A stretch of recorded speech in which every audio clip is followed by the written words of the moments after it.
Some people treat their birthday like a national holiday. They take the week off. They wear a crown. They post a countdown. They force their friends to say things like, "You're literally glowing," even if they're not. Even if they're dehydrated and emotionally unstable. And then there's the other kind of person. The person whose birthday shows up and nothing happens. No party, no post, no birthday month. Just the same alarm, the same coffee, the same work email that says, "Quick call," as if the universe didn't just mark the day you arrived on Earth. If you're that person, you've probably heard it before. Why are you like this? Come on, let us celebrate you. You only turned 31 once, as if you're refusing oxygen.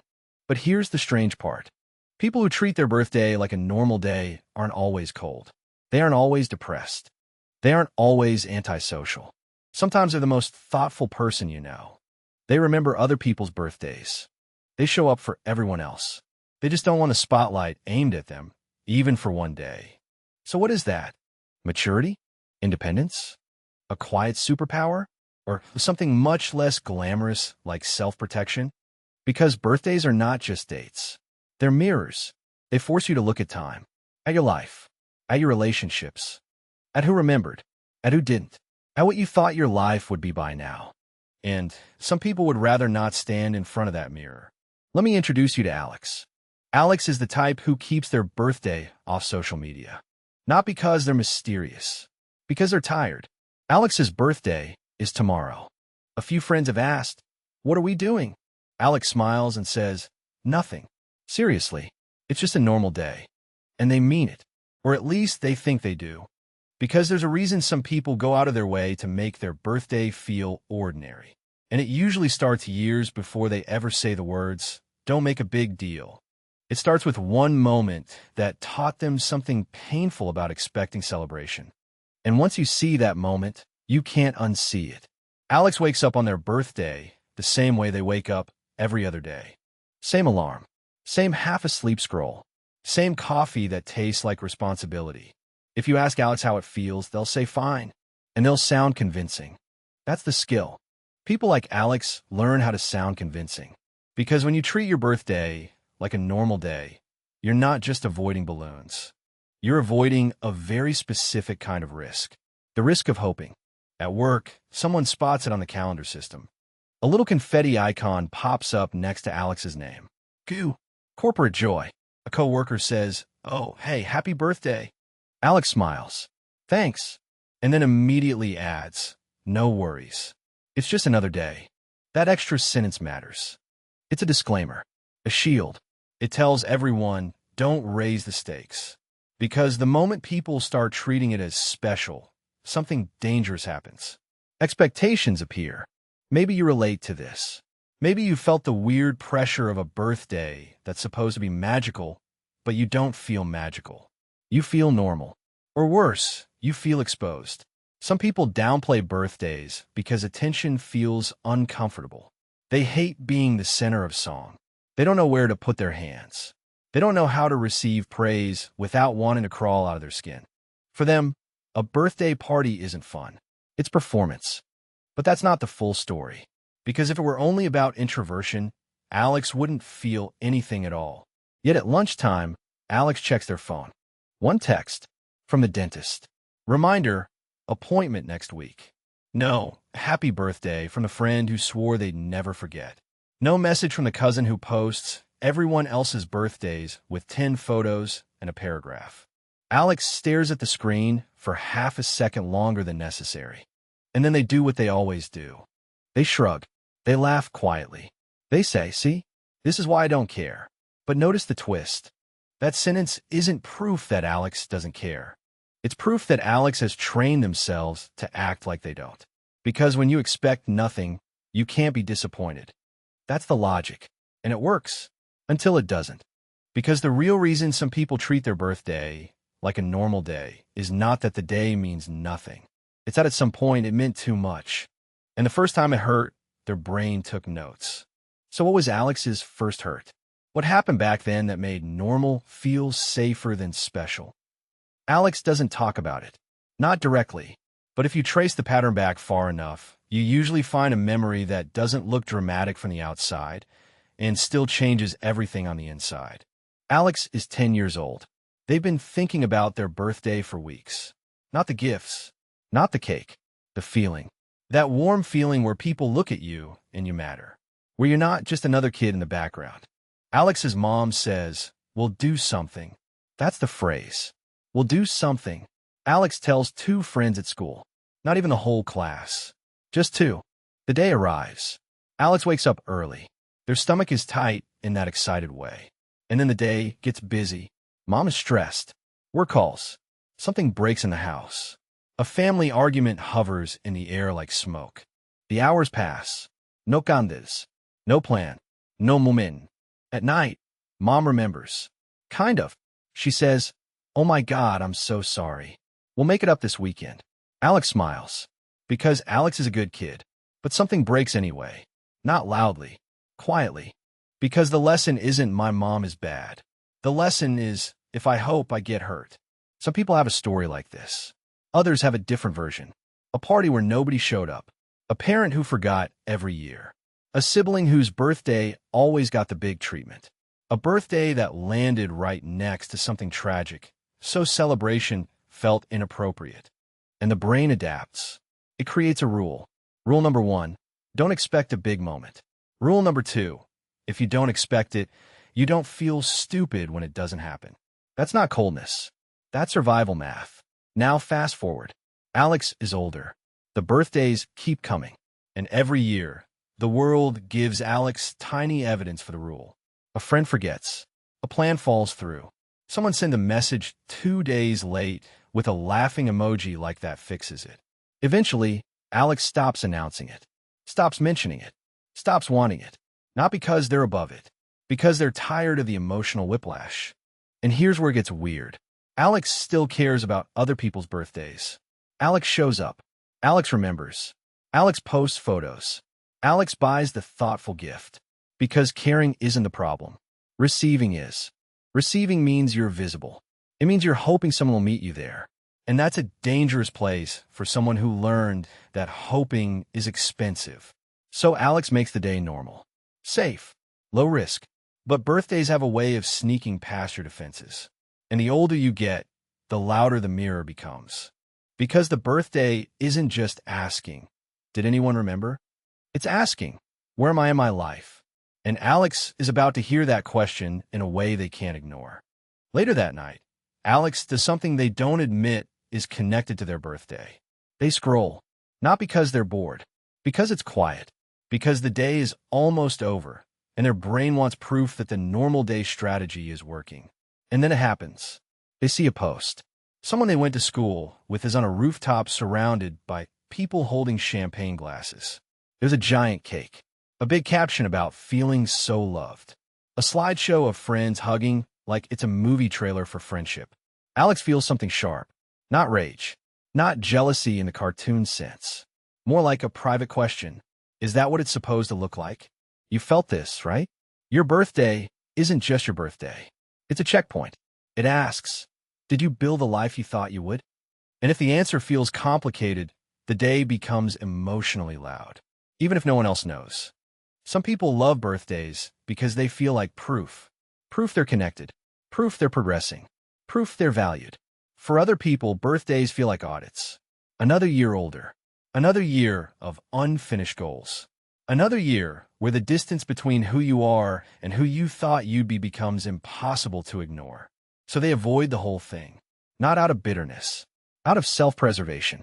Because if you make your birthday special, you also make it vulnerable. Now, there's a standard it has to meet. It has to feel meaningful. It has to feel joyful. It has to feel like something. And if it doesn't, the emptiness feels louder. So the brain does something clever. It lowers the volume before the song even starts. That's why Alex keeps saying, it's just another day.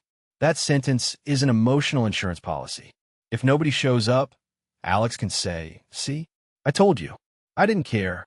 If someone does show up, Alex can still control it. Keep it small. Keep it safe. There's also another layer. Aging. People joke about it, but your body doesn't joke. Your mind doesn't always joke. A birthday forces you to look at time like it's a person standing in the doorway. Some people feel that and think, I'm grateful. Other people feel that and think, I'm running out. And they can't tell anyone without sounding dramatic. So they stay quiet. They act normal. They treat the day like nothing because nothing is easier than explaining what it really stirs up. But here's the tension. The strategy works until someone else refuses to follow the script. Because Alex's friend Sam has a problem with just another day. Sam doesn't care about the disclaimer. Sam doesn't care about the shield. Sam cares about Alex. And tonight, Sam is about to show up uninvited with a tiny cupcake and a single candle. Which sounds harmless. Unless you're the kind of person who's built your entire birthday identity around not needing anything. Then that cupcake isn't dessert. It's a confrontation. Sam knocks once like they own the place. Alex opens the door, and there it is. A cupcake. One candle. A grin. Happy birthday, Sam says, like this is normal. Like this is allowed. Alex freezes for a half-beat. Just long enough to feel the old reflex kick in. The reflex that says, don't let this become a thing. Alex laughs too quickly. You didn't have to do that. Sam shrugs. I wanted to. Alex takes the cupcake with the careful hands of someone handling something fragile. And then, right on schedule, Alex adds the line. It's really just a normal day. Sam looks at Alex for a second longer than comfortable. Is it? Sam mavks. And that's the moment. Because Sam isn't attacking. Sam isn't teasing.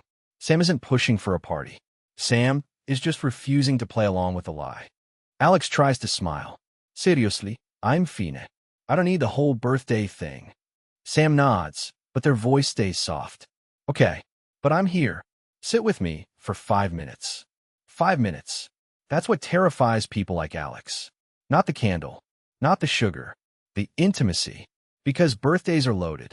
If Sam is here, that means Alex is seen.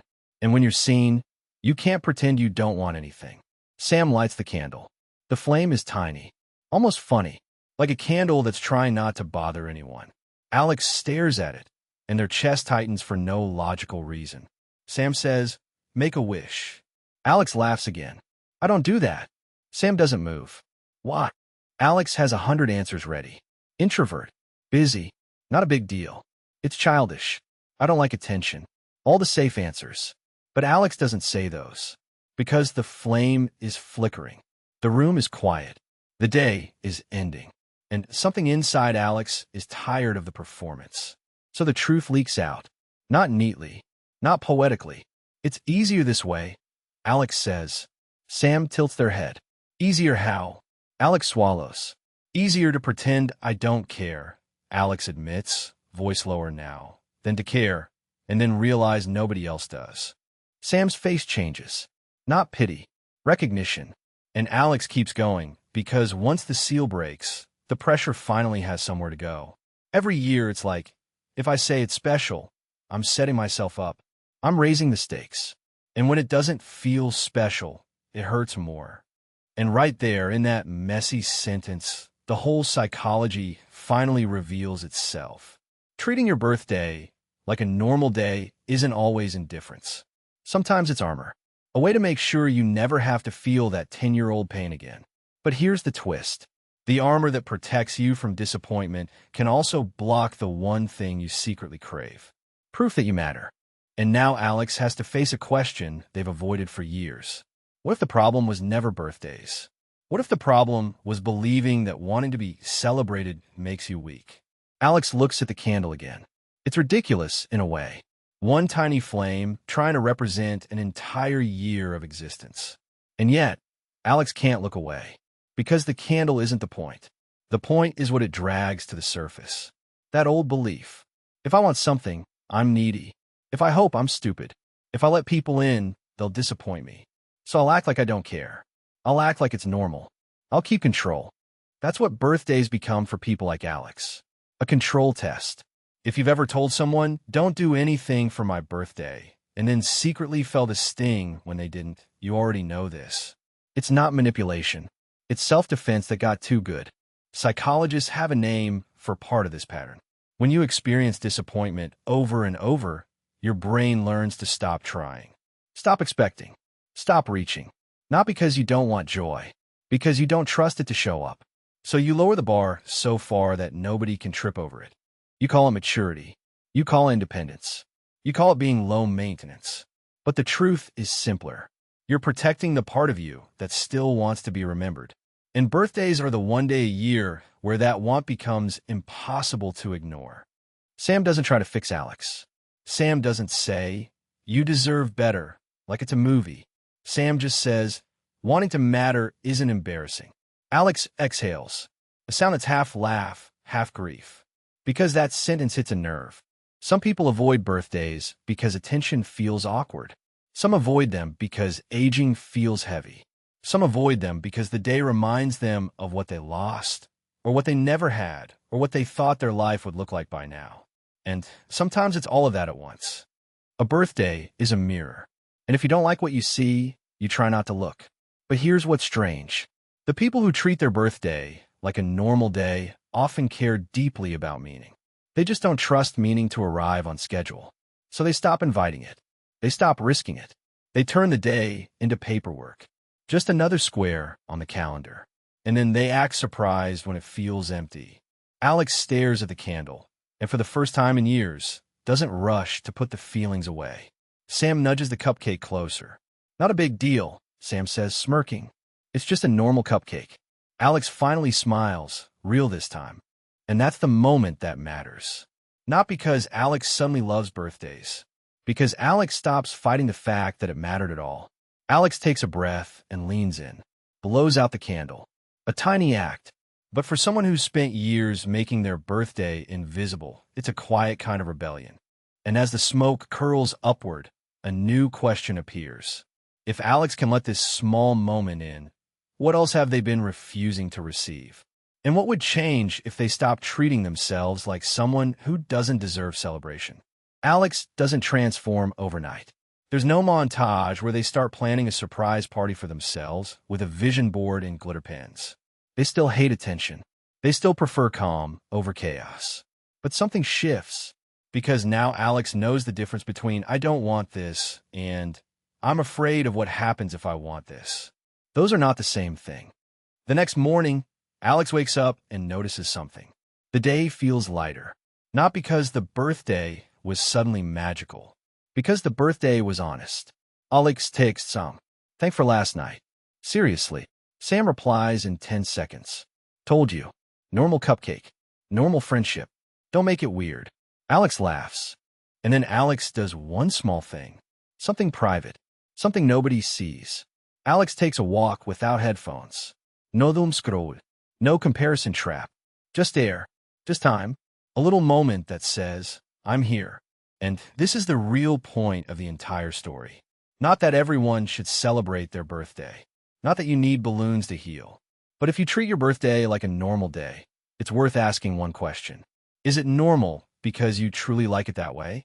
Or is it normal because you learn that special days are dangerous?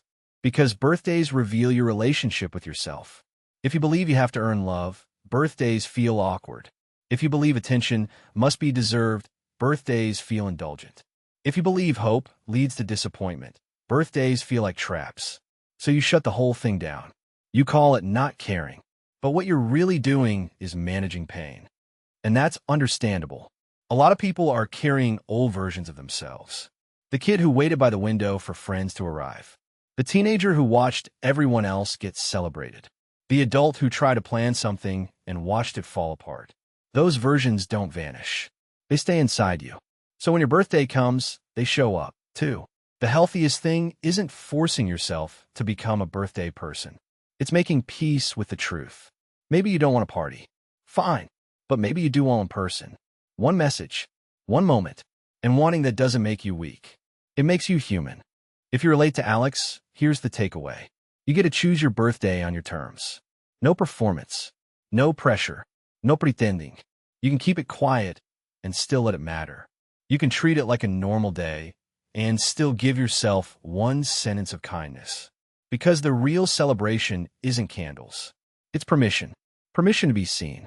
And permission to stop acting like you don't care when you do.